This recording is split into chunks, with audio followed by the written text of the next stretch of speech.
good afternoon, everyone. Happy to see you after this incredibly intensive and interesting morning, and happy that you're back. My name is Antoaneta Dimitrova. I am professor of comparative governance at Leiden University, originally born in Bulgaria, working in the Netherlands for the last 30 years, and a lot of my research has been focused on enlargement, previous enlargements, coming enlargements, and the role of citizens in it. So before I start asking questions to the distinguished speakers on this panel, I wanted to set the stage a little bit and start with saying that maybe we have fewer less policymakers here, but this is in fact the most important panel. Now, why is that? Well, because the whole morning, in a way, very appropriately I would say, was about political will. It was about the things which can be overcome with political will to decide quickly in this crucial time. And political will and leadership are, of course, qualities that we expect from the elites. But we are also democracies, and democracies under threat in the European Union. And this threat does not come just from outside, but it also comes from the way our citizens understand what policymakers are doing with enlargement or not enlargement. So, therefore, convincing citizens is really very much on the urgent and pressing agenda of the European Union, of the candidate states, of the member states, of the Commission, or it should be. And if it isn't, we'll hear a little bit from our panelists. It's not going to be an easy job if I go by the science. And we've been looking at a lot of science of what is now public opinion towards enlargement, not the numbers, but what is behind it. I want to quote to you just a very recent work by one of my colleagues at Leiden University, who studied electoral responses in 6 older EU member states in the period 2004, since enlargement, to 2025. And he looked for the relationship between movements of migrants from Central and Eastern Europe and voting patterns. And unfortunately, for all of us perhaps, what he found was a very strong and persistent relationship between the percentage of Central and Eastern European migrants, and I'm calling them migrants with the full realization that here we are talking about EU freedom of movement, living in a particular area, we're talking about national, local, and European Parliament elections, and the increased share of the right-wing vote. He looked at a number of mechanisms, such as in and out group, lack of knowledge. What was interesting was that sometimes the increased share of the right-wing vote was not exactly where the Central and Eastern European workers were living, but it was around such locations. Something that the scholars call the halo effect. And they explained it with the fact that when you know people, you actually do not have so much prejudice or say in versus out group relationship with it, but when you don't know them, you imagine the size of the group to be bigger. But other studies also showed that if you look at if you give more information about the size of the group, this might correct misinformation. So how many migrants do you have from, I don't know, Bulgaria in the Netherlands? But it doesn't change the policy views of citizens. And this relationship, as I said, is persistent, and it is, if anything, getting stronger in the last few years. So if we have political leaders that have to do something, their task is also not easy because they know their electorate. In a way, therefore, I don't think this panel should be just about strategic communication, although this is also a very big part. It also has to be about real concerns. Also this morning somebody mentioned we have to listen to the real concerns of farmers and businesses during the negotiations and see what we can do to alleviate them. So real concerns, perceptions and where they come from, can we correct them? Strategic communications, and what policymakers and politicians can do. So a lot of interesting topics. And I'll start with Schank-Lukas, acting head of the European Commission representation in Estonia. And I would like to start with 2 of our questions for you. So where do you think these concerns come from in Estonia? And what can European Commission policymakers do to alleviate? Good afternoon. Thank you for inviting me to be part of this panel. And unlike you, our distinguished moderator, I don't have a lot of experience with enlargement in particular. And I had to confess also that we had done little strategic communication while I've been here, the 4 years that I've now worked in the Commission representation in Estonia. We haven't done direct strategic communication linked to enlargement, indirectly, of course, because our focus has been on supporting Ukraine. Well, first COVID when I came, energy crisis, then supporting Ukraine, and now the EU's own defense capacities and competitiveness, which indirectly, of course, is also communicating about the strength of the union, the wider benefits of an enlarged union, but directly we haven't done it.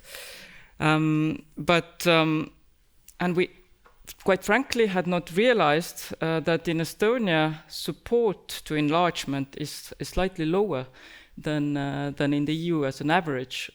Which is most surprising. Which is surprising, yes. Because in the EU, actually, support to enlargement is at historical high, we may say, at 53%. It may not seem a very high percentage, but it's almost 10 percentage points higher than it was prior to the 2004 accession. So if we just purely look at these numbers and make a very rough conclusion, we would say that the union is more ready for enlargement than it ever was. But in Estonia, it's 2 percentage points lower, so 51%. But even more strangely, the people who don't know what to think about enlargement, in Estonia, it's 14%, and in the EU, it's only 7%. So a lot of people in Estonia, they don't know what to think about. They haven't decided.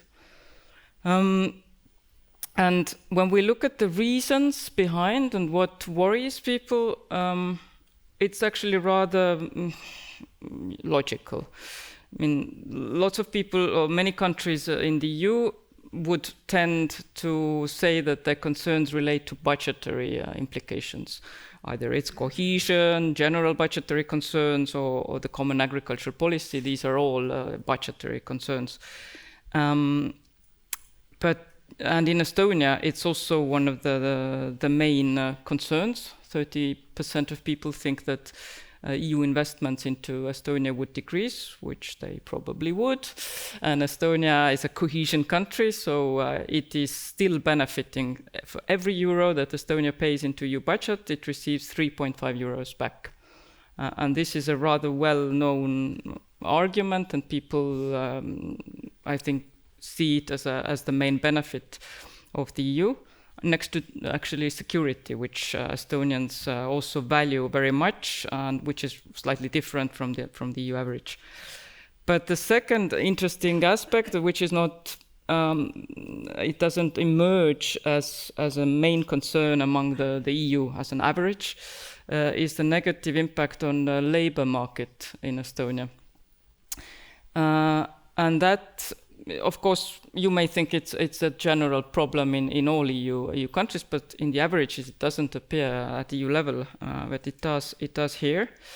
And actually, the Estonia's labor market at the moment is rather, weaker than it used to be. The labor market was always very strong in Estonia, because the labor force is not very numerous, but currently the economy has been 3 years in recession, so the labor market is also not at its strongest. And maybe one final interesting thing, that when you observe the support towards EU membership, EU enlargement, there is this mathematical graph that emerges in the last 25 years, and always the countries who are more pro enlargement are the new member states, if we can still call them that, and the old member states tend to be below the line, but there are also some shifts happening, like the traditional skeptical countries, Denmark, Netherlands, Finland are tending rather positive, and at the same time, the traditionally hesitant countries such as Austria, France, and Germany still public opinion is rather low, although the leaders really make an effort to show strong leadership and political will for enlargement. Shall I also address the leaders, what they can do, or we can do it later? Maybe later. Yes. Maybe we can do, once we have come to Engjellushe, then we go back to the leaders. But thank you very much. I think I pick up a couple of things from this. The first is that the European Commission representation is not communicating on enlargement. And that's not clearly because you haven't had other concerns. So we shouldn't make too much of it, but it's also something which will come to bite us if we leave a vacuum of communication. Maybe some of the other panelists will address this later. And the second thing I want to pick up is indeed the attention to the labor market.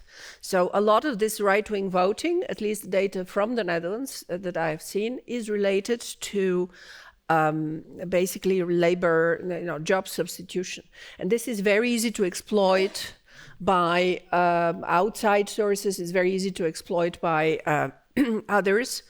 And it's also deeply integrated into the economic models of some of the member states. I mean, the Dutch economic model, especially in the part of agriculture, is relying heavily on migrant workers from Central and Eastern Europe.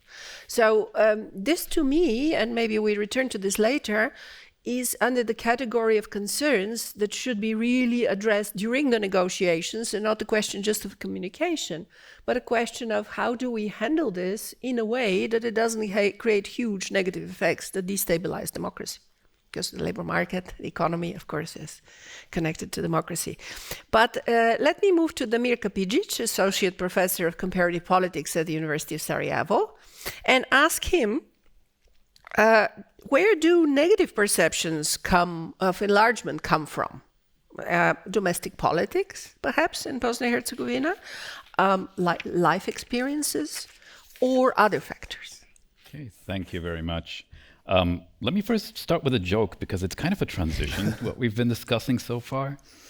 And it goes in the way that on the day that especially in the Western Balkans, on the day that the Western Balkans enter the European Union eventually, and all of the leaders gather together and they're welcoming these new states, saying like, congratulations, you made it, congratulations, welcome to the club. Oh, by the way, your citizens are already here. Which tells us sort of a question that states entering the European Union, enlarging, is not the same as its citizens doing so. Especially now when we see that migration is something that is affecting all of the candidate countries. The Western Balkans, on average, have lost 10% of their population in the past 10 years, more than almost any other area. Bulgaria and Romania are sort of close behind that. So essentially what we're talking about here is when we want to engage with citizens and their negative perceptions, who are we actually engaging with? Is it just the candidate countries and their citizens? Or is it also those in the European Union who, by the way, are not just the nationals now, because it's your citizens are also there. So back to some research, because we academics love that. A 2022 paper by the Klingendahl Institute and the Balkans and Europe Policy Advisory Group, who I'm affiliated to, published a study of the Netherlands, asking basically not just support for EU enlargement, but okay, why and what's behind that? So essentially, when asked the question, would it be beneficial for the Netherlands to enlarge or to bring in countries from the Western Balkans? 45% said yes, it would. 34 said no. The remaining 21 had no idea.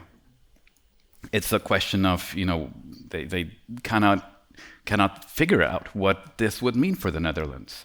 When asked to locate the Western Balkans on a map, 60% had no idea where it was. It's this lack of knowledge, this lack of engagement that we see as a persistent cause of sort of negative perceptions towards enlargement.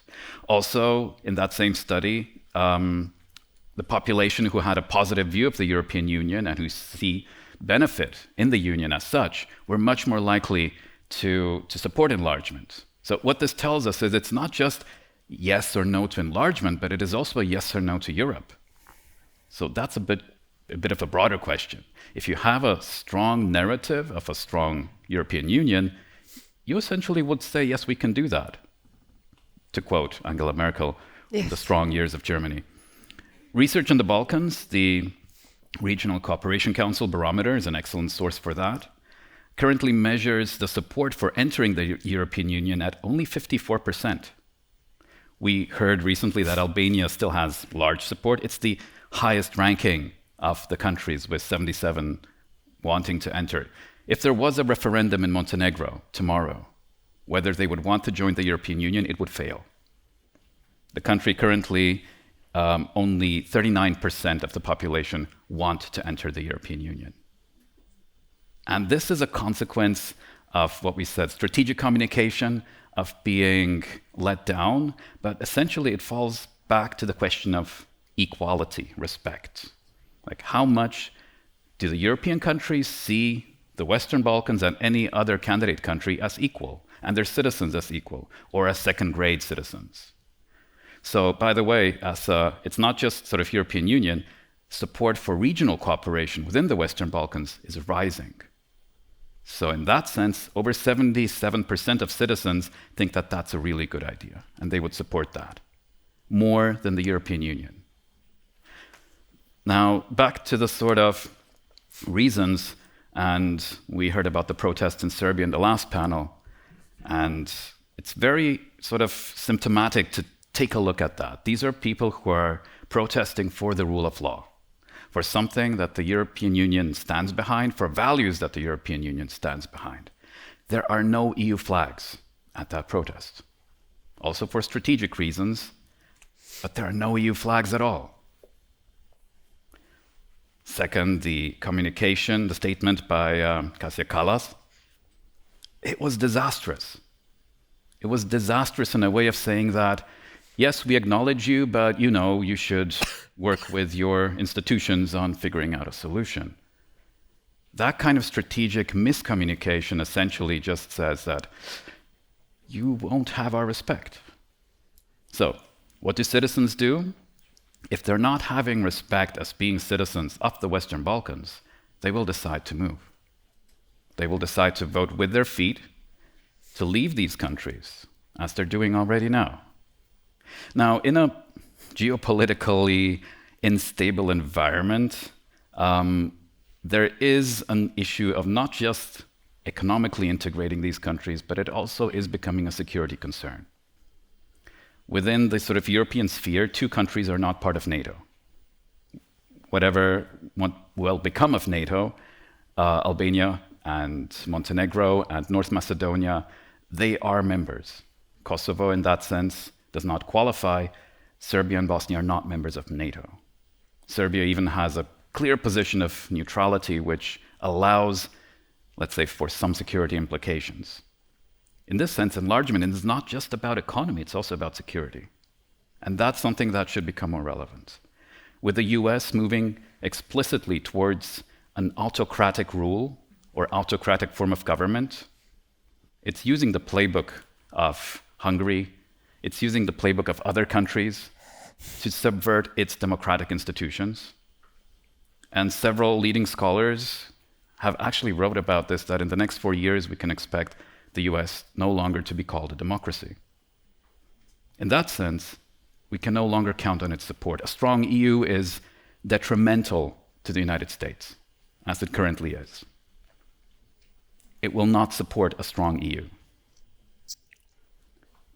And that should, leave us room for thinking how to engage with citizens, saying that, we need to kind of step up, because in order for the EU to be strong, we need to think about how to engage both domestically, but also internationally within what the European Union should consider its sphere of influence. So I'll leave it there. Incredible range of issues you raised, a very important range, and again, beyond communication. I want to pick up at the beginning of your story and your joke. And I think one of the things that we know about citizens and citizen movement, that it is driven by economic, but not only economic concerns. And it should remind us about the fact that enlargement is also a form of globalization. And a lot of citizens, for example, in the Netherlands have experienced it as such, again, based on research. And we should have no illusions, and I think this is much more difficult to perceive in a room like this with policymakers and educated people who've moved from country to country. It's much more difficult to perceive that they're also losers of this globalization. So we've had replacement of jobs, let's say, in the harbor of Rotterdam in the Netherlands for people doing welding. And they don't even get very different salaries, but when you have Romanian welders as opposed to Dutch welders under the EU posting rules, they were able to be paid less because of lack of pension contributions. Now, these are things of EU rules that can actually be addressed, and we should address it smarter than we did before. This leads me to the second thing I picked from the many interesting things you said, Damir. And this is that citizens have no idea. And Ava also said, citizens have no idea. And I think, of course, in this panel, it's tempting to say we have more of an idea what the EU is and what it will produce. But I think we also don't have an idea. And there is a very good reason for this, that all policies have unintended consequences. And especially such a complex thing as the enlargement. And we have to anticipate that those unintended consequences are going to come at the ground level. They're going to come where we least expect them. And some of them will have to do with choices made during the negotiations. How long a transition period, for example, for freedom of movement. What to do with Ukrainian citizens who are under temporary protection, who are already in the member states. Are they going back? Are they being trained? Are they supported to be trained? And one of the findings of a big report, big project assessing enlargement, which we did 2013, 2016, was that we need to step up also the social security part of freedom of movement. It sounds really, really complicated. The member states may not be prepared for the costs, but we should have no illusion that free workers can move from one country to another. They literally can disappear from the map because they are EU workers. Nobody is obliged to register them, or member states register them differently, and that they're going to automatically be protected in terms of loss of jobs, in terms of healthcare, in terms of all kinds of issues. And these people at some point are also voters. They are voters that live in Germany but vote back in Bosnia and Herzegovina, or they might vote where they live. And all of them have an opinion about enlargement. They do know because they've experienced it. And very often it's not about the big things, the big values, the civilizational choice that we start with, and I fully stand behind this, but it's about how people, citizens, experience the effects of enlargement in their everyday life. And here that allows me to pass to Hannes Rumm, who has been a communication expert and also former head of the European Commission representation in Estonia, and who has had recent experience with some of those things in Moldova. Mm-hmm. Thank you. First of all, I have to make one personal remark. I feel somewhat uneasy sitting here in front of you. And that is not because of the fact that actually I'm not familiar with the topic. I am. And one of the previous speakers was Alar Streiman, Estonian chief negotiator in the so-called pre-2004 era. I was a good colleague of Alar at that time because I was the head of the governmental task force, which was entitled to inform the Estonian public and to convince them to vote for the European Union. And that was a challenging job because Estonia was the only Eastern European country year before the referendum where the public opinion was against, the majority of the public opinion was against the EU accession. But with the kind of effective communication and effective policies, the government managed to change the situation. And finally, 67% of the Estonians voted for the accession. And what me and my colleagues are specifically proud is the fact that since then, the support for the EU has never been lower than that. So during the Lehman Brothers crisis, during the migration crisis, during the COVID, always Estonians' support has been there. And actually, that shows us one important aspect when we now come to the candidate countries, that is that actually the expectations of the citizens must be realistic. You cannot oversell EU, as it is happening in some of the countries. But now, the reason why I'm feeling somewhat uneasy is that my dress code is way too casual. The organizers forgot to tell me that all the male speakers should have white shirt and a tie. Hopefully, we'll apologize this mistake for me, but maybe on the other hand, that it will illustrate that I'm not really representing government or any of the EU institutions. That I'm representing practitioners network. So that's why I might look way too casual for some of you. And shortly, what PractNet stands for, it's an NGO which counsels EU member states on strategic communication issues. My colleagues are top experts in their fields, including former Estonian Chief of Intelligence, Security Police Chief, and Strategic Communication Leader. And that is the reason why I've agreed with the moderator that I will use the Moldova today as a case study. And may you now take a look at these screenshots. These are tweets which were published in the beginning of last September. And actually, what PractNet did was that actually we took Estonian former president, former Minister of Foreign Affairs, Toomas Hendrik Ilves, to Chisinau.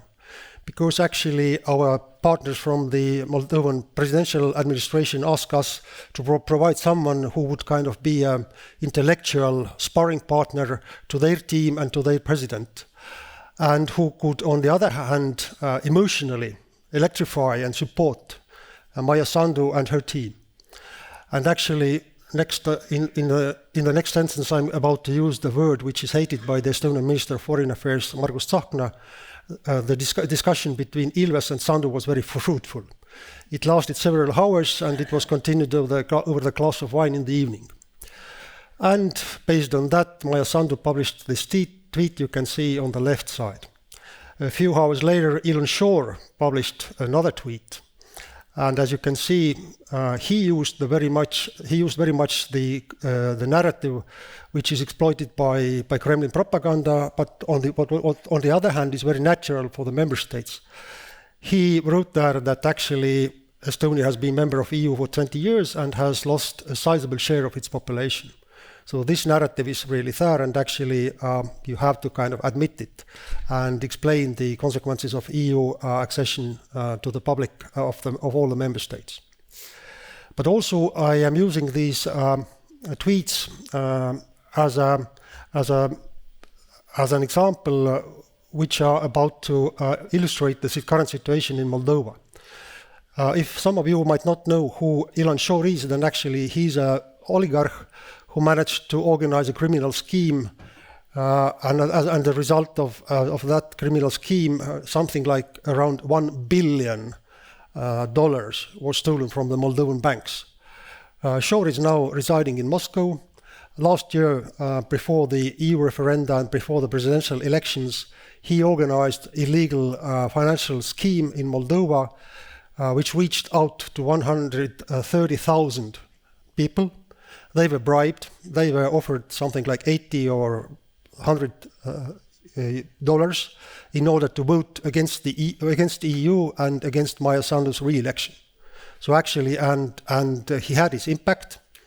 The EU referendum was won very narrowly, only by 50.2%. It's way too low, and it is way lower than it was expected, because all the sociological studies were showing that actually EU referendum will be won by comfortable majority. It's either 60-40 or 55-45, but not 50-50. And the outcome was the result of the fact that actually Shor managed to reach out to the people who otherwise, as an electorate, were very passive, didn't participate at the elections. Now they were bribed, they came out and voted against the EU. So that is the very situation in Moldova, and actually it has been said by the Moldovan authorities and also by the independent think tankers that actually Russia invested $150 million last year in order to impact the situation in Moldova. When there is this abbreviation FIMI, Foreign Information Manipulation and Interference, then actually information manipulation is there in all the countries. And as it was told by, I guess, by the representative of Albanian government in the morning that actually there is no border between member states and candidate countries, because actually foreign information manipulation is there, both in member states and candidate countries. But when it comes to foreign manipulation, interference, then actually Moldova is the ultimate example of that. Imagine what kind of political campaigns could have been run in your home country when the budget is 150 million. That's an incredible amount of money. And Russia is continuing its efforts to derail Moldova's EU aspiration. Just in the beginning of this year, they provoked an energy crisis in Moldova and occupied territory of Transnistria. I have to compliment the EU for being very fast in its reactions. Really, if some of the previous speakers were complaining that EU is acting way too slowly, then actually in case of Moldova, they were very fast. They were providing instant financial help, and strategic problems will be solved by the end of 2026. But one thing is actually when it comes to the strategic communication, deeds are always better than words. And actually the deeds of the European Union were very effective this time.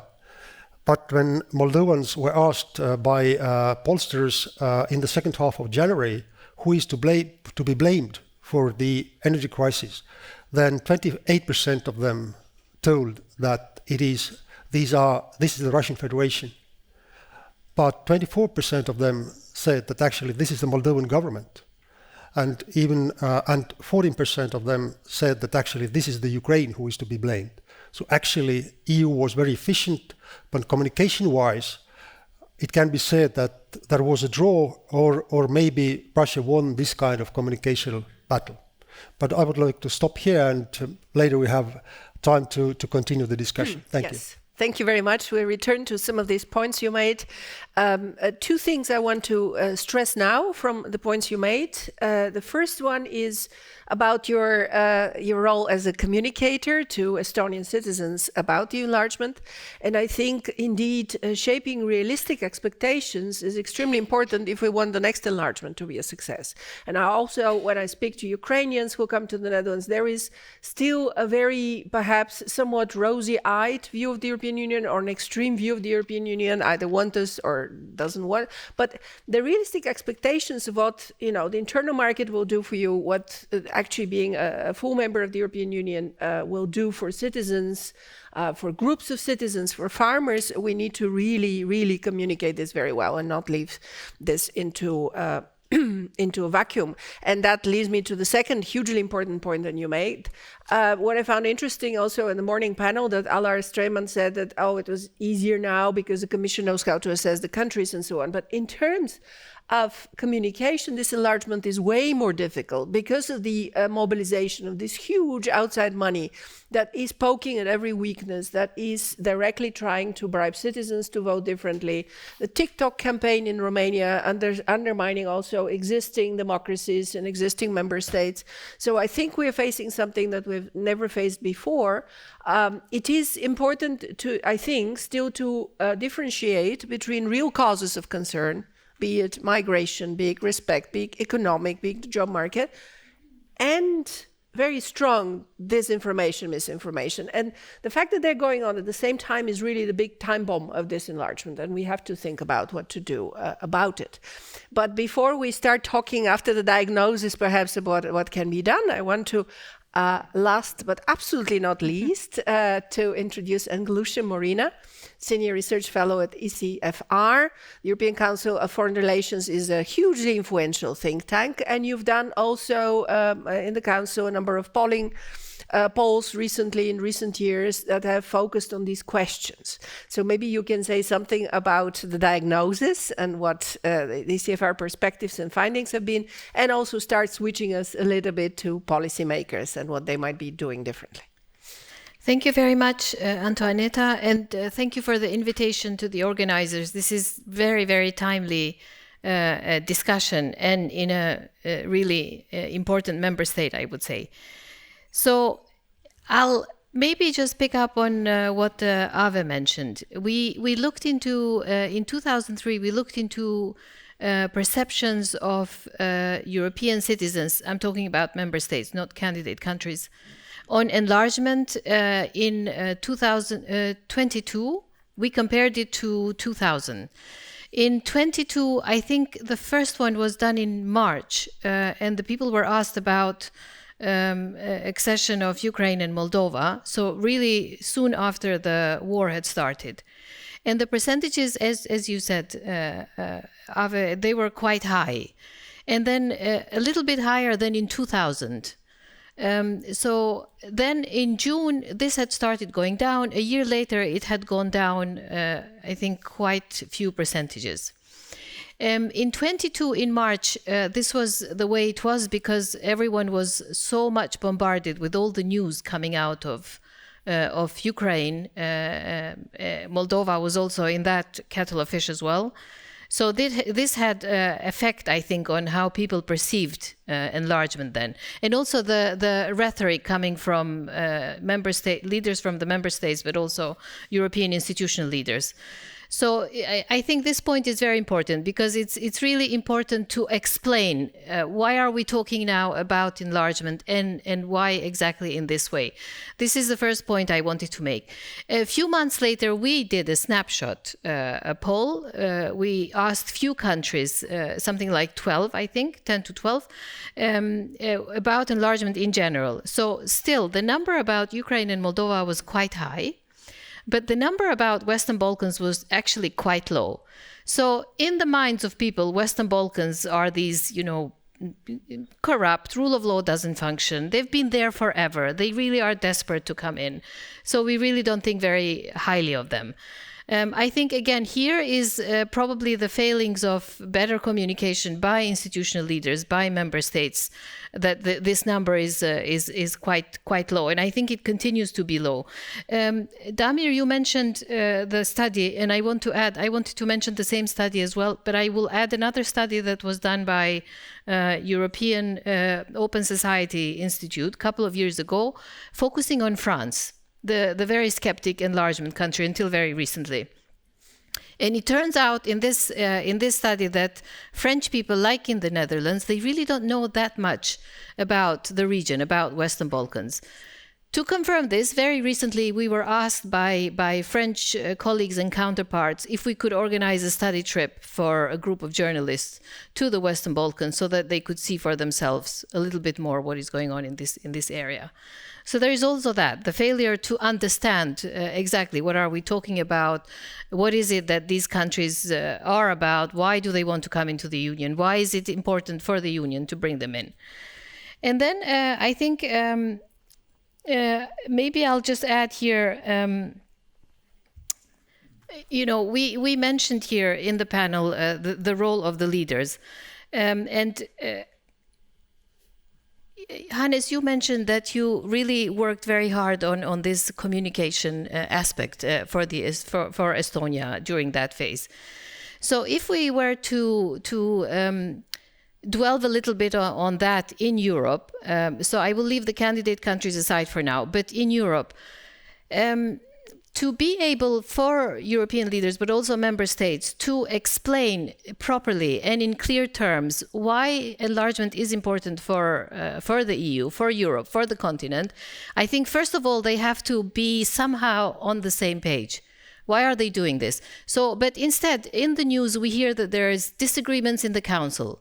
Hungary wants this, and the other member state wants that. And then there are groups of member states. There are friends of Western Balkans that are fighting for something else. And then you have Nordics and the Baltics that want to push for something else. So all this comes out in the news. But a very unifying message doesn't come across the citizens who are already skeptical because of whether it's real or perceived issues of migration, for example. And there's this exaggeration that new member states will take away our funds, our money, and all so on and so forth. So I think it has to come. What is not happening is the very clear communication, not coming from the top, to the citizens, because they, first of all, don't agree what is this about. And I think the stage is still not set how this process will continue advancing with regards to enlargement, but the importance of the enlargement for European Union. And maybe just a very last point that links a little bit to what you said, and also Damir.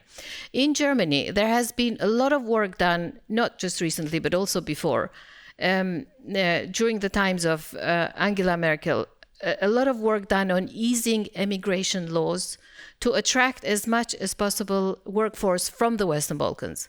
Because Western Balkan workforce, young workforce in particular, is seen as relatively educated people who could fill in these jobs, for example, nurses and doctors and some other services, with not so much hassle. So they have done this quietly because they didn't want to rock the boat with their own citizens. A couple of years ago, a little bit more than a couple of years ago, you could apply for a German work permit from the Balkans. Now you can even travel to Germany and do that while you're in Germany. So even more easing of regulations with regards to this, because there is a need for workforce. I'm talking about Germany in particular. So things like this are not properly communicated because of the worry that the boat might be rocked. But my question in this aspect is, you know, if the timing is not right, so when the timing is right to talk about these issues, and this is what politicians will tell you when you push them to say, you have to communicate better on enlargement. They turn around and say, no, it's not the right timing. So this is something that we probably have to emphasize a little bit more. The timing will never be right to talk about these things, but there has to be a starting point somewhere. You're looking at me, so I'll stop now. Yes, no, but couldn't agree more. In fact, in a very interesting event in Sweden organized by Jakob there, we talked also with former Commissioner Cecilia Malmström about the fact that communication campaign about the upcoming enlargement should start now in the EU. I don't see it starting. And of course, the reason why I don't see it starting, as you say, is that the narratives and the arguments are different in the different member states. The other exacerbating factor, which is easy to notice, is that politicians are just afraid that far-right parties would take the discourse and run with it. And essentially, mainstream parties are split on enlargement and on integration issues. And this does not help to fill the gaps in knowledge. And I find this your example with the nurses and doctors very interesting, because I think it should lead us also to reflect a little bit more on the effects of labor movement on candidate states. I mean, this what Damir said, this depopulation of whole areas, so people going to work everywhere, which is, of course, how the internal market works. But in reality, what does it do to those areas where people are left? What kind of views are left when the young and most mobile have left to work elsewhere? In the study, which included focus groups in the villages in Bulgaria in 2013, we asked people to talk about how do they feel about enlargement. We just let them talk whatever was important to them, and we got a very clear set of arguments and responses from the villages, which literally said enlargement has done nothing for us. The only thing that happened was our children left and went to work elsewhere.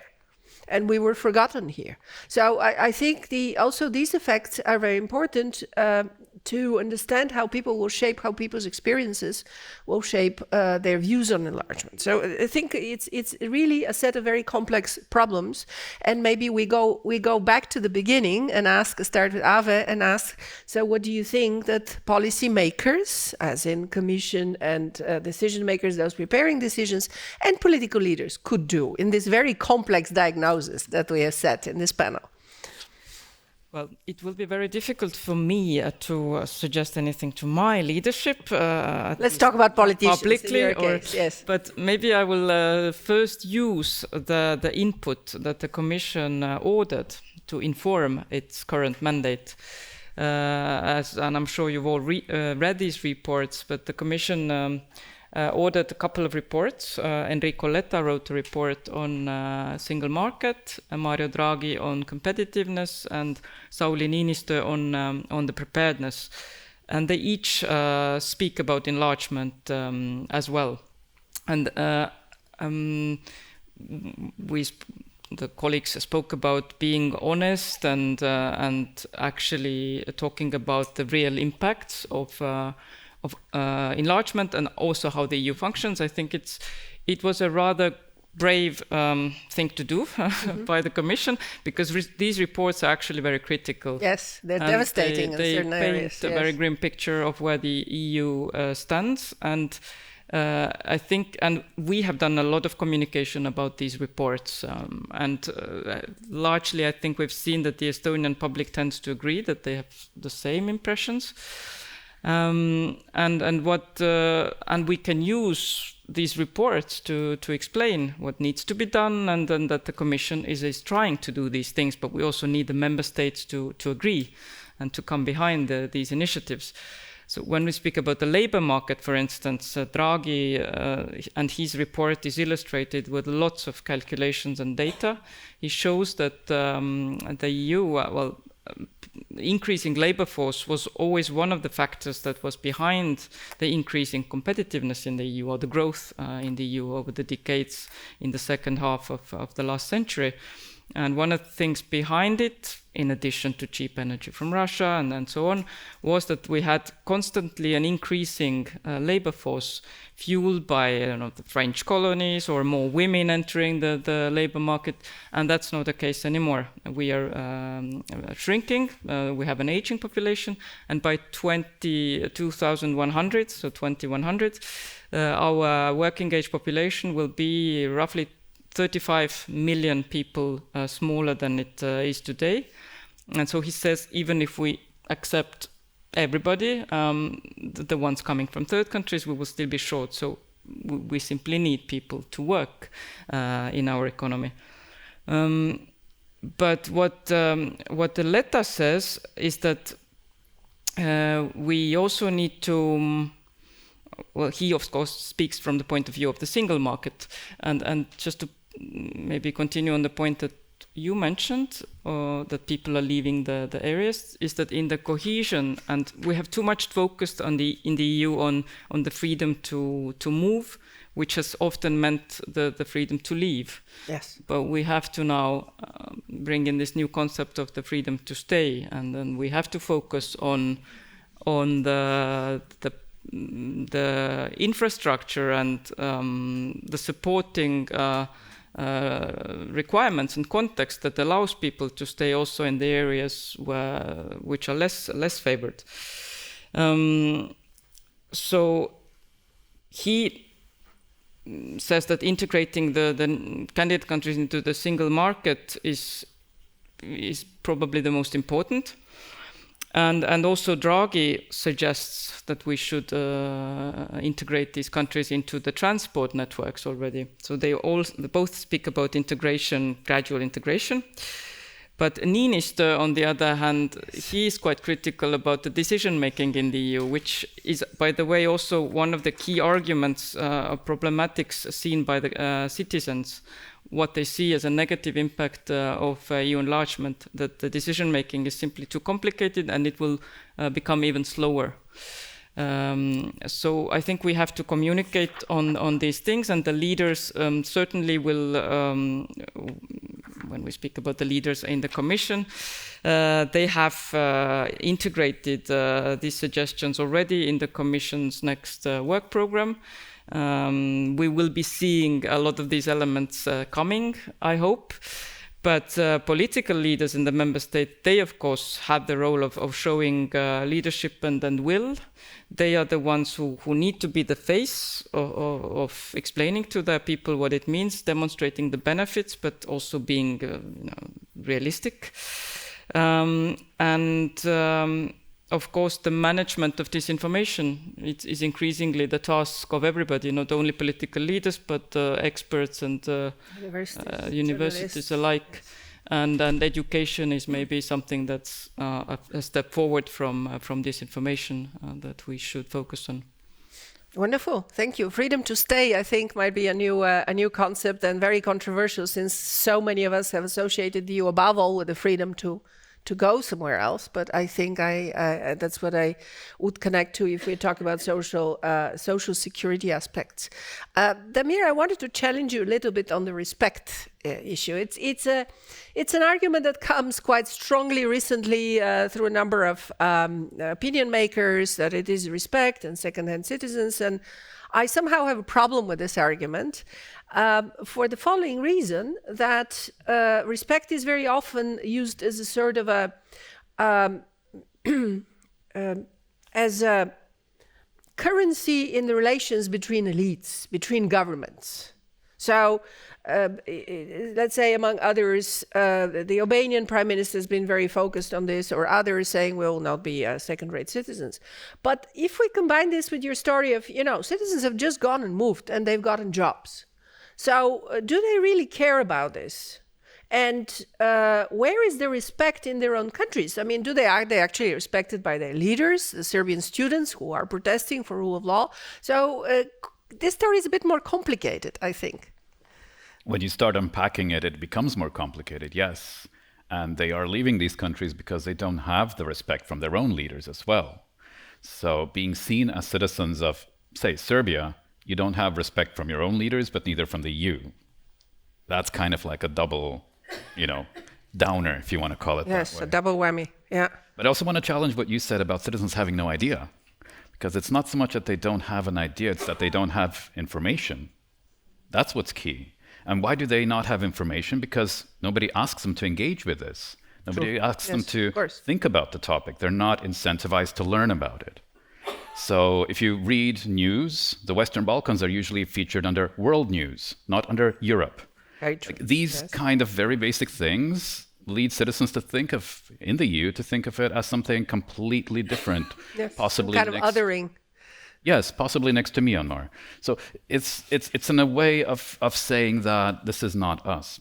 Now, back to what can be done policy-wise. I mean, the current Commission is definitely moving forward with enlargement in a much more concentrated way. But at the same time, it's kind of like forgetting the element of democracy and citizen engagement. So Commissioner Šuica, who was responsible for this in the previous commission, actually sort of put forward a few ways to engage with citizens in the EU. And one of these, it's called citizens' assemblies, like panels of randomly selected Europeans, was supposed to actually engage with enlargement. But it was voted down. They did not. They did food labeling instead, a much more pressing issue. So in a way, that there's this idea of both engaging about the topic of enlargement, but then stepping down when you actually need to deliver. And by engaging with their own citizens, but then also with citizens from enlargement countries, you can actually not just force them to learn, but you can ask them to shape or co-shape these policies. Yes. And that's what's key. I mean, it addresses the issue both of migration, immigration. What do you need in order to stay in your country? That's addressed through this kind of dialogue. Yes. Question which is not often asked. Yes. Exactly. It's a co-creation of policy that's needed there. The top-down sort of prescribed policy that we see now, mostly coming from Brussels, my sense is that most citizens in the Western Balkans realize, and by the way, there's also numbers, 18% think that their country will enter the European Union within the next 6 to 7 years. That's 18%. It's abysmal. And over 20% think that it will never enter. So how do you convince those people that, yes, it's a reality and we're working towards it? Well, by including them in the whole process itself. Yes. Otherwise, it'll also just be a top-down exercise. Indeed.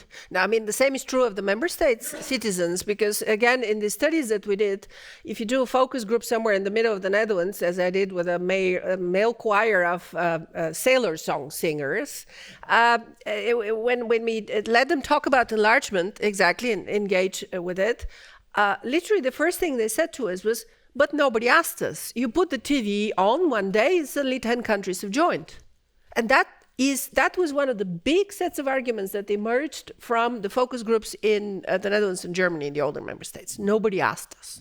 And they actually had quite a nuanced discussion on enlargement, saying, oh, but you also got a Polish painter for your house because it's cheaper. So they were quite realistic about economic, social realities, but they did want to be involved. And I think this is also still underestimated by leaders at all levels, absolutely all levels.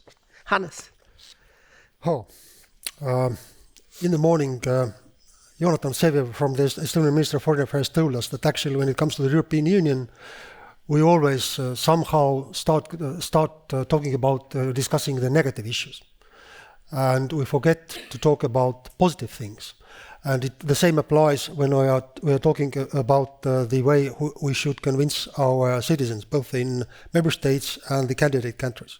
So for the most of the time when you see someone talking about the European Union on television, he or she is talking about the problems.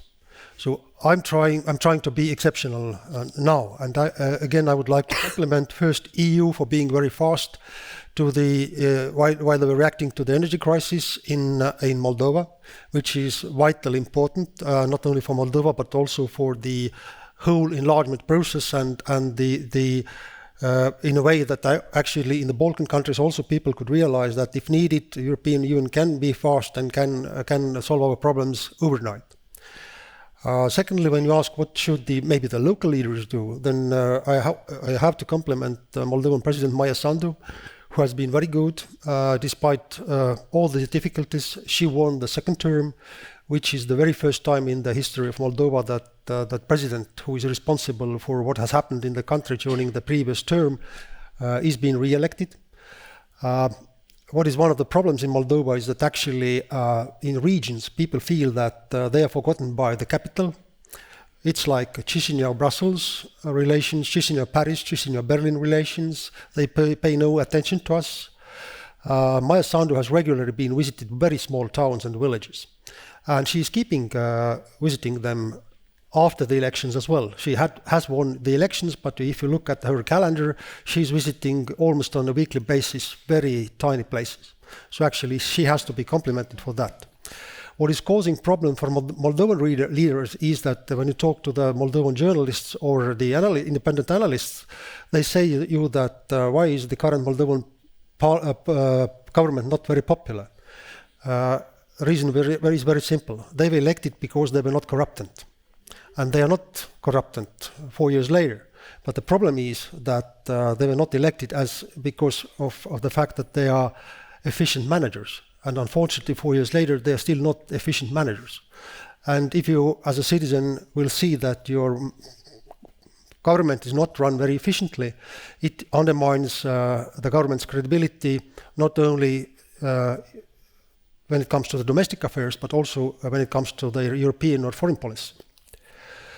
But there's one more remark I would like to make, and actually, again, I want to show that that positive thinking is important. Europe is now really shocked by the way Trump's administration is behaving. But I don't see it only as a danger, but also as an opportunity. If I might remind you, then in Estonia, we were very frightened after the 9/11. We thought that now the NATO enlargement, there will be a full stop when it comes to NATO enlargement. What happened was to the contrary. NATO enlarged very fast, and all of a sudden, Estonia and the other Eastern European countries became members of NATO 3 weeks earlier than members of the European Union. What happened after the Brexit? People were rather disappointed after the British referendum, but what happened was that we could see that the support for the EU membership increased significantly all over Europe. So ECFR recently published a study a few weeks ago where they were approaching global citizens from all parts of the world. And with a few exceptions, people were telling that they have very positive expectations when it comes to the Trump administration. The exceptions were the EU countries and South Korea. My assumption would be that actually the way Trump's administration is behaving will convince both citizens in the member states and candidate countries that actually EU is actually a very good thing to vote for. And that will provide a momentum for the European leaders. So far, accession has not been high on the EU agenda. I was closely monitoring the media and social media monitoring last year during the Moldovan elections. And you could see that Moldova was paid no any attention, no in Europe, no in the rest of the world. There were only two short peaks. First during the EU referendum, and the second during the second round of the presidential elections. Actually, and these were the times where like the attention was negative, because actually Moldova was pictured as the victim of Russian manipulation. But now I guess that actually also as a side effect of Trump's administration's activities, enlargement will be much higher on the EU agenda, and that would be kind of helpful for the candidate countries. But that will also provide a momentum for the EU leaders to explain to their citizens why enlargement is vitally important, both not only for the candidate countries but also for the member states. Thank you. Yes, thank you. Indeed, in the same way that the spike that several of you referred to, spike of interest in Ukraine as a candidate, happened also in the Netherlands immediately after the war started. I think it's a very similar thing, and thank you for providing a silver lining to a rather grim picture otherwise. Engjellushe, what do you think leaders can do? I mean, ECFR is advising those leaders. Are they listening? Hannes brought up the study that was published recently. It's very true that it seems that other countries, especially outside of our continent, have more trust in EU than EU itself. This is at least what came out of this particular study. But if I could pick up, Antoaneta, on something you and Damir mentioned, that especially you with the focus groups in Netherlands, that no one ever asked them about the enlargement. I completely agree. There has to be a participation in decision making, and the best way to do it is the bottom up way. But just think about a particular scenario. We are very close to admitting new members. And all these referendums take place in member states. Disastrous. I mean, do we want to go down that road? No, absolutely not. So then, there is this thin line, how much involvement of citizens has to be in these particular issues of geostrategic and geopolitical importance, and how much non-involvement could there be? Because at the end of the day, the citizens are very important to be on board, especially with enlarging, with new members coming in. I think that's when everyone has to be on the same page, the old members and the new members coming in, that this is what we want to do. So I think this the issue of referendums in member states and approving of the membership is something that probably should be part of the discussion in the next few years. Looking into the candidate countries, one thing I like to point out is two things actually. Case of Serbia, we mentioned Serbia quite a bit today. So in Serbia, during the past 12 years, the number of people believing in the EU has gone down drastically. And I think this has a lot to do with the media that is controlled by the government. So these media are on remote control, basically. You can press a button one day to say something nice about Putin, and the next day to say something not very nice about Putin. It depends on the mood of the day. And so there has been a lot of attacks on the EU in the last few years, when in fact EU is the largest financial provider of the country. And if you ask people in Serbia, they say Russia and China. I know. But then if you look into the figures, it's a completely different story. So not only the media has to be put in a proper legal framework in candidate countries altogether, but also some kind of an awareness raising of what EU does in these countries. Again, in Serbia, but in other Balkan countries, EU does quite a lot. And you mentioned the case of Moldova, how quickly EU reacted and how much they provided with regards to the electricity situation.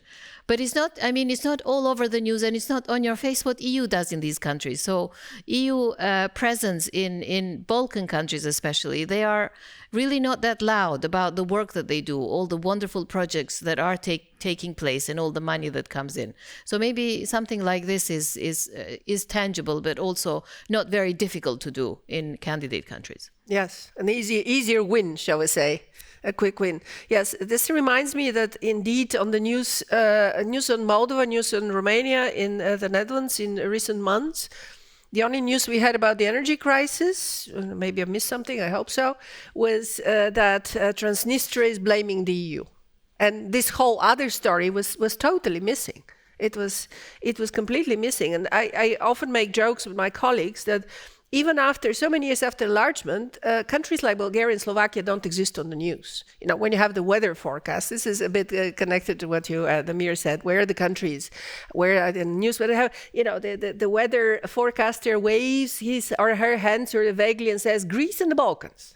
Yeah, that's not helpful. That's not helpful for the Balkans and for a joint sense of Europe. Antoaneta, can I just add, during the electricity crisis in 2022, EU decided to put aside almost 1 billion euros for Balkan countries to deal with energy crisis. You don't hear much more about that nowadays. It's even like a from the thing. Students, indeed. And it was a tremendous mobilization, new connections and so on. And when I explained to my students, they're surprised. I mean, even fully agree. It's actually amazing how this information. Yes, Damir, please react and then I'll have time for 3 or 4 questions from the floor. Maybe just a short reaction of why nothing is heard. Because it was a trickle-down effect of applying for grants from the EU on an individual level from households to be able to address this, which gets lost so easily. So there was no big news about this. Yes, and I think it's also very difficult for the EU to sell this without going into propaganda. Exactly, and it was and really the EU is very much afraid of going into propaganda, but we have to find a way to share those stories. It was substituting what the national governments should have done, essentially, but in that sense, not necessarily wanting to take credit for that. If I may come in, actually, as Ave now works for the DG Communication, and I used to work for DG Communication for 5 years, and one of really kind of shocking experience, what was kind of a shocking experience for me was that actually there were coming commissioners from member states who were like, most of them were professional politicians. They knew very well how to run professional, efficient political campaigns when they needed to be re-elected as the Prime Minister or Minister of Foreign Affairs of their home country. When they became the commissioners, they started to communicate in the EU way. Yes. It was completely inefficient, Euro very kind of yes. bureaucratic.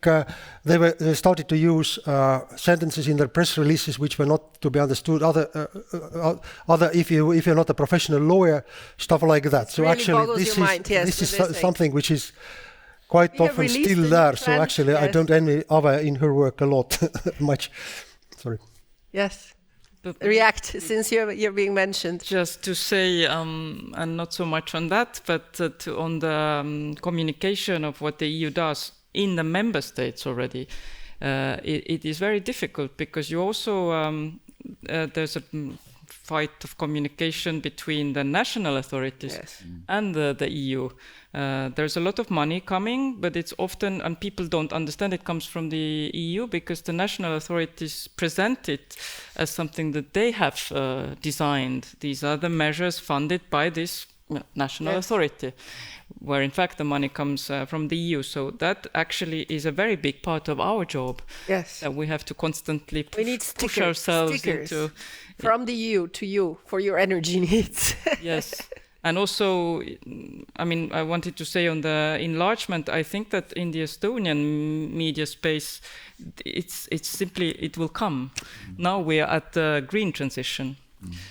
Previously we had vaccines, now we have green transition, next maybe enlargement. So we have to maybe preempt it. And actually we are working together with Hannes already on we have to be sure, exactly, it's not too late. Because when I think about your rather terrifying point, Engjellushe, on referenda, I understand generally citizens' involvement much more, as Damir said it, as co-creation, as deliberation. as discussion. What do you expect? But the referenda, I mean, just think about the referendum in the Netherlands, which was consultative, but still on Ukrainian association agreement. This was a disaster from every possible perspective. And in particular, because it was happened after the agreement was signed. And what do you do with that? And the EU and the government at the time had to do all kinds of contortions to get out of the situation. And a referendum too late at the last moment on accession treaties, I think if it's not constitutionally required, and I think it's only in France now it will be so. Maybe I'm missing a country. That's the one thing we shouldn't do. The one thing we shouldn't do, but we should talk to the citizens. And there's, I guess, other ways to talk to citizens, of course, not so efficient as getting a yes or no on a ballot, but these are not questions that are so simple. But anyway, let me invite a few questions from the floor. We have another 15 minutes to be on time. And please, yes? 5 minutes. Yes. I'll use 5 of yours, Stefan. So go at 10. Yes, please. Aram Margarian, Ambassador of Armenia. Just a couple of observations, if I may. I think we have to focus on the statement that Minister Tsahna made. It was quite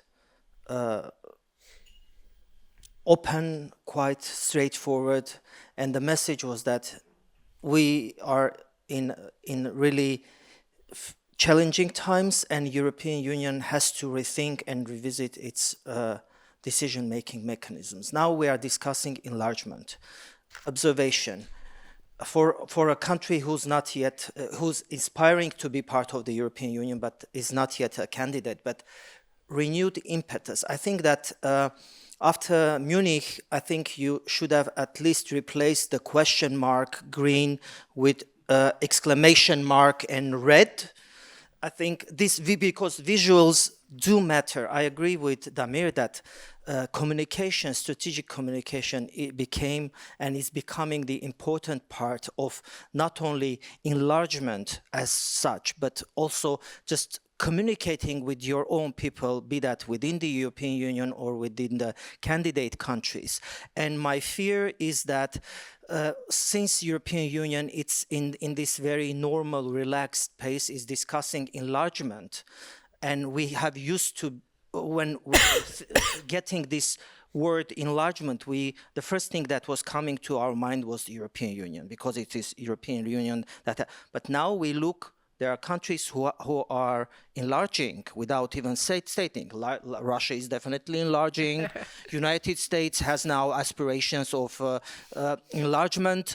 So I think that European Union has to really take this, what is happening, seriously, and seriously revisit its decision-making mechanisms. And I agree with Hannes that there were a couple of examples. One was Moldova, and I want to bring also example of Armenia, how rapidly European Union managed to reach the agreement of sending European mission to Armenia, which became a really game-changing factor in the region. So things are changing, European Union is changing, but my fear is that you are still very slow and you are not keeping the pace. This is something that has to happen. Thank you. Thank you. Another call for urgency. Yes, please. On this side, there's a question. Thank you. My name is it on? Yeah, it's working. My name is Clara Lindström. I come from the Stockholm Center for Eastern European Studies. To continue the sense of urgency, we have been discussing how important it is for the EU to speak of all the good things it's doing and all the investments and opportunities. But we do live in an information space where we have a Russia that is waging very active disinformation campaigns, takes bold and offensive moves in the information space. So my question to the panel, what are the concrete steps or visions that you can imagine of the EU stepping up its more offensive and bold measures in the information space and in strategic communication? Thank you. One last question, and then I'll ask the panelists for their reactions, if we have a last question.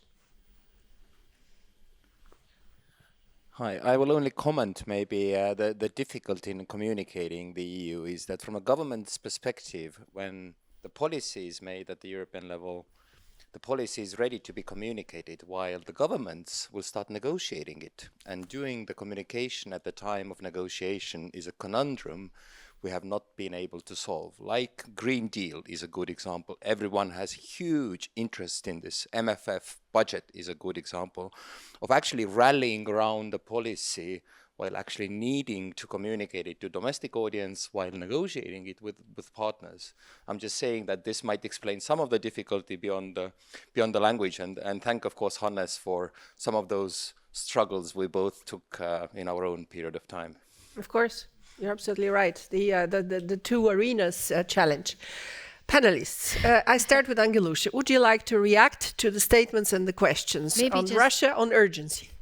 Maybe just very quickly on MFF. I think, like you, I would be very curious to see how EU is going to manage the start of negotiations for the next MFF, because it's going to be, quite rough and nasty. So I don't have an answer to that, but I remain curious to see how those conversations are going to develop. On disinformation, I think Europe should stick to its own regulations with regards to different social network, different platforms, and they shouldn't back down on it. There was some discussions recently that some things could have been dropped or may be dropped, but I think it's very important that they stick to that. Individual countries are doing things on their own. I know in Germany there has been a lot of initiatives, especially pre-election period. So, I mean, I wouldn't suggest that it's, important to. It's going to work if European Union engages into the same practices as the disinformation that comes from Russia, but regulating it even further is really important. Hannes? My answer would be that actually world has changed a lot during last 20 years, and the major, when it comes to the information and communication, the major change has been the fact that now we're living in the era of social media. All the EU referendums in Eastern Europe were won with a comfortable majority, but then there was no social media. If there were such a social media as we have it today, which empowers any kind of foreign players, the situation could have been, the outcome of the referendums could have been different. So what has to be done, if you ask me, then first of all, I would say that the traditional media we are used to refer to has lost some of its significance. So actually, it's important for the EU leaders of EU and leaders of the member states not only to reach out to the media, but also be as good as our adversaries are on social media. What is the secret? One of the hidden secrets of, not hidden, but one of the reasons of Donald Trump's and other populist success is the fact that they are so good on social media, and so many of the European leaders are rather bad when it comes to the social media. And the other thing, when you mentioned the Russia, then actually it's been the kind of position of the European Union that we are defending ourselves. Imagine that since the very beginning of the war, the Ukrainians were only kind of defending their current positions. The situation would have been much worse. So what I want to say is that actually leaders, both on the level of member states and the EU, should be much more proactive, and I would say even aggressive, and specifically using the means of social media, which are used against them and against EU anyhow. Thank you. Damir. So on FIMI, there's sort of no way back from the situation that we are, in my opinion, when the richest man of the world says that, yes, I might lie sometimes. You cannot take anything for granted. I think that's telling. Research shows that citizens trust a journalist named John more than they do BBC or New York Times. Even though he is a professional journalist, but trust towards institutions in general in their communication is undermined. So this is something that you cannot easily revert, even through better communication. There's no way to do this. One way to do that, in the example of referendums, is to ask citizens to talk to citizens about this. These are called citizens' review initiatives. It's been done in Switzerland and elsewhere to try to formulate not just a question, but like the explanation of why it's a better yes or a better no. by citizens and to let them explain it to their fellow citizens rather than going the institutional way, because that's where you lose traction. This is where it's much easier to manipulate it through social media, and essentially because there's a lack of trust. It's very, very hard to rebuild that in this age. Indeed.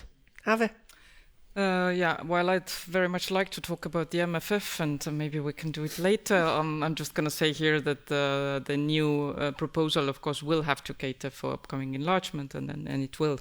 But I wanted to say a few words on Russia and what exactly we are doing here in Estonia, which I should have said before, but I was too long.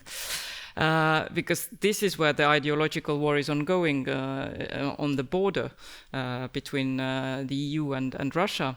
And what is actually our main project and where most of our money and effort goes every year is the celebration of Europe Day here in Estonia. And we've done it every year in Tallinn, and sometimes for bosses in Brussels, it's difficult to understand why you have to celebrate it, why you have to put so much money on it. But of course, the Russian understanding and celebration of this day is different. And since last year, we are also doing it in Narva, which is the border town between Estonia and Russia. There's a river. And on the other side of the river, Putin has a concert which is directed towards the audiences in Estonia. That's the reality. So people sit on the riverbank in Estonia, and the concert, which is rather loud, very loud, but also aggressive, takes place on the other side. And last year there was an Italian journalist who was also interviewing me, and he was explaining to me, have you seen what's going on the other side? What is it? The guy is not even addressing his own audiences, but the people in Estonia. So, and that's when I understood that what we are doing is important, even if then these journalists can help to take this message back to Western Europe about what it looks like here. So we're doing it again this year. And we are going there not in defensive, but being very self-confident, that we are celebrating peace, and we are celebrating Europe. And although it's a political and ideological fight, we are doing it a non-political way, I hope. And second thing I wanted to mention is that we are the only representation in the EU that has a Russian Facebook. So we have social media in Russian, and we have a person who's managing it and constantly countering this misinformation that's being spread there. Thank you. Wonderful way to end this great panel. The image of the two competing celebrations on the two sides of the river at Narva. I think it will stay with me. Thank you, wonderful panelists, for this very interesting discussion. Thank you.